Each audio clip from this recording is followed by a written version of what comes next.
Hello kanongere mbaha ikaze kuri Newsline Rwanda. Iyi ni Newsline Rwanda kabisa, nge ndi Emmanuel nk'ibisanzwe rero murabizi ko ari ya makuru y'akadasohoka kabisa, makuru ashyushye cyane agiye agezweho mu Rwanda ndetse no hanze yarwo.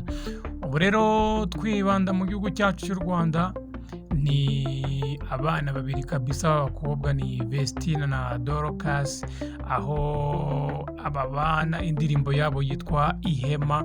Ni indirimbo yagakoze cyane mu mezi atambutse, aho iyi ndirimbo kabisa yari indirimbo iri kurebwa n'abantu benshi ku isi dutuye. Rero iyi ndirimbo bibutse ko iyi ndirimbo kuri ubu ngubu yujuje miliyoni 2 z'abayirebye, ni views ibihumbi miliyoni 2 kabisa. Aba bana bakaba bazibonye ni kuri platform y'uwitwa Irene Murindahabi.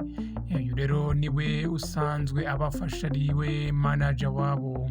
Uyu munyamakuru ukomeye cyane mu gihugu cyacu cy'u Rwanda niwe witwa Irene Murindahabi.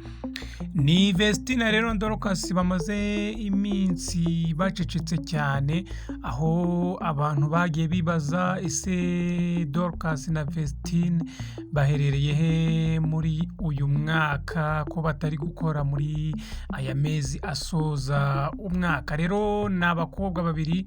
Aba bakobwa rero impamvu bacecetse, bo bivugiye ko bari bamaze mu gihe mu bintu bijyanye n'amasomo, bakurikira amasomo, akaba ari nayo mpamvu rero batagaragaye cyangwa se batigeze basohora igihangano muri aya mezi mwababuze. Rero ni Vestina na Dorcas, aho bafashe umwanya rero bashimira abantu bagiye batandukanye, abantu bose bagiye babafasha mu kuzamura igihangano Ihema. Bafatanyije rero na Murindahabi. Uyu ni we manager wabo cyangwa se ushinzwe ibya management. Ni Irene Murindahabi rero n'umunyamakuru ukomeye cyane wafashije aba bana by'umwihariko kuzamura impano yabo. Bafatanyije rero bagiye ku rubuga, ku mbuga zigiye zitandukanye, bashimira impande zose zagiye zibafasha mu gupromotinga igihangano cyabo ndetse no gufasha aba bana babiri kuzamuka. Irene Murindahabi rero yagize ati dushimiye by'umwihariko abantu bose bakoze kuri iyi proje Ihema. Ati Imana rwose izabahe imigisha. Ati tuboneyeho rero no gushimira timu ngari kabisa yose ya Empire. Bashimira abahanzi bagiye batandukanye, aba producer, aba photographer, abanyamakuru, social media influencer, bani b'abanyamakuru bagiye bakorera ku mbuga nkoranyambaga, nabo bashimiye by'umwihariko rero. Yashimiye uwitwa Obed Shop, umwanya wa mbere hazamo uwitwa Mutabazi Dani cyangwa se Dani Mutabazi. Ashimira uwitwa Santana, uyu nawe muramuzi ni producer. Ashimira Chris Easy, uyu nawe yarabafashije cyane. Barishimira witwa Traore, bashimira director, uyu ni Fegma. Bashimira benshi narondoye bagiye bashimira. Dani rero cyangwa se Irene Murindahabi yakomeje ashimira benshi bagiye batandukanye. Tutebagima n'uwitwa Mine Pictures, uyu yagize n'ibyago mu minsi itambutse.